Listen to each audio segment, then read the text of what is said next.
They say if you knock 3 times on the third stall of a school bathroom and ask, "Hanako-san, are you there?" she just might answer you. So when did this legend start? According to sources, it first appeared in Japan around the 1950s-60s.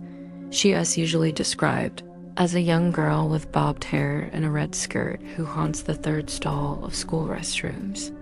But how do you summon Hanako-san? Well, first you gotta knock on the door 3 times. Then you call her name, Hanako-san. And after that, if you're lucky, you'll hear a reply like, "Yes, I am here." But if you're really unlucky, the door creaks open and you see the ghastly figure of Hanako-san. Now, depending on the version you read, she may just stand there and stare at you or drag you into the toilet and vanish with you forever. Oh, wait, no, don't go. We're not done yet.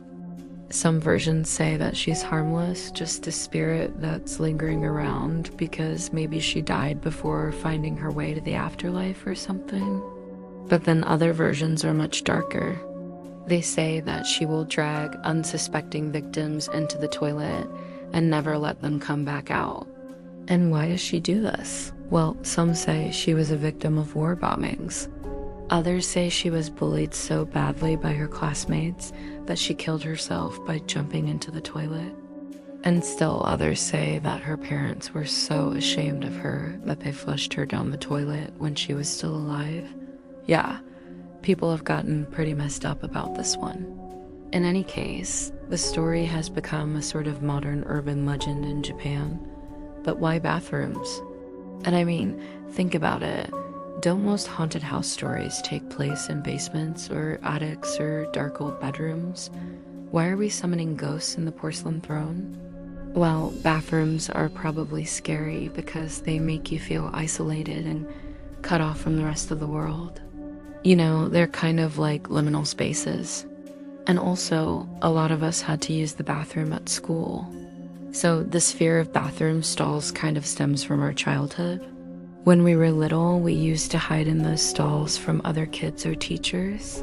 Or maybe we heard whispers of other kids doing unspeakable things in there, or maybe some of us had bad experiences in the bathroom. It's like when you accidentally put your hand in a cold shower. Your brain remembers that feeling forever. Anyway, I guess all these thoughts and feelings contribute to our instinctive fear of bathrooms.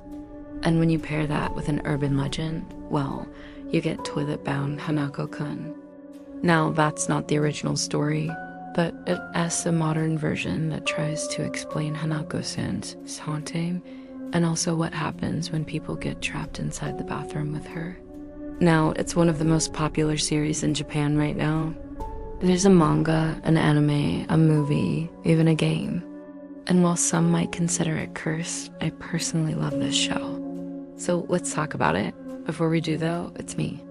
And remember to stay tuned for more campfire horror stories. Also, don't forget to subscribe. Thanks.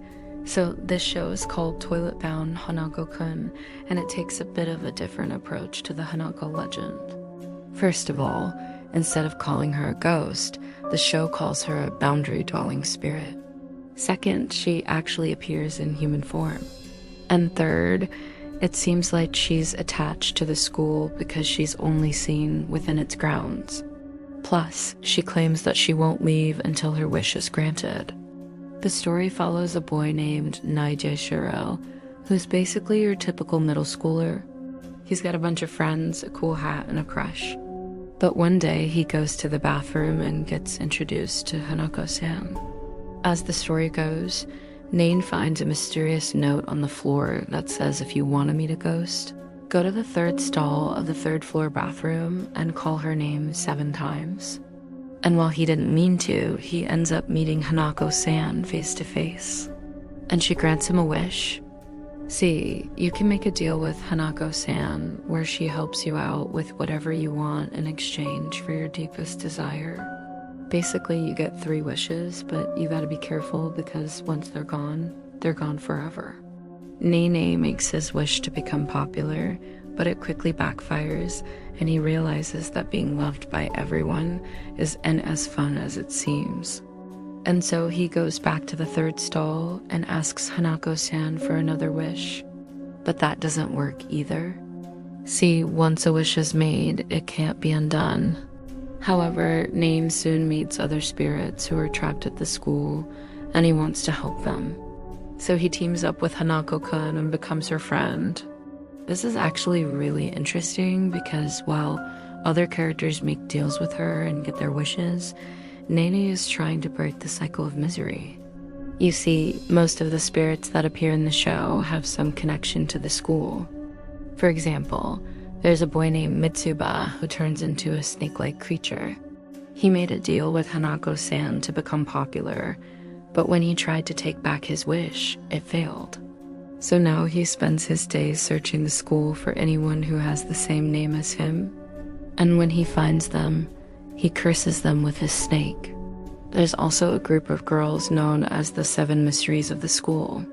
These girls all made deals with Hanako-san years ago and became spirits, except they don't know it. Hanako-san took their deepest desires and turned them against them, trapping them forever. And as for Hanako-san herself, well, the show alludes to a very tragic backstory, but it's left mostly unexplained. However, there's a theory that she became a spirit after making a deal with a higher power. She asked to protect the school and its students, but it turned out to be a curse. That's why she's stuck there and she's taking out her frustrations on those who enter the bathroom. So how does the story end? Well, I'm not going to spoil it, but I will say that Nain starts to understand Hanako-san better and also what it means to truly be human. By the way, if you haven't noticed already, humans and spirits alike have desires, dreams, and feelings. So this show isn't just about death and destruction.